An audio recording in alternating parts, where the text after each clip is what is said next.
So depending on the country you are from, when you sell products, then certain tax applies. So if you want to actually add in tax information to your products, then you can actually go to manage products right here and simply go to taxes.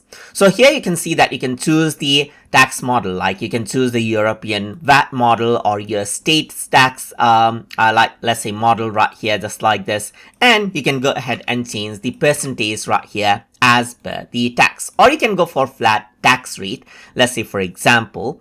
And let's say if the taxes are already included in the product prices, it'll be shown as included after checkout, or if it is not included, then you can say taxes are added to the product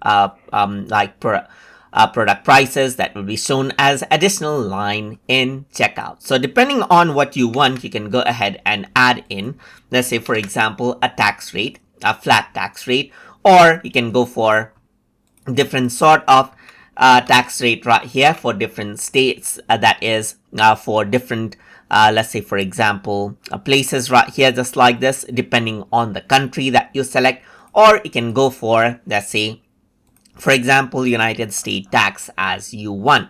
So this is basically how you can go ahead and set out the tax details inside of Strikingly. Simply enter out the details right here as per what you want, and it'll be reflected when your customers actually check out. So I hope you guys learned something as always.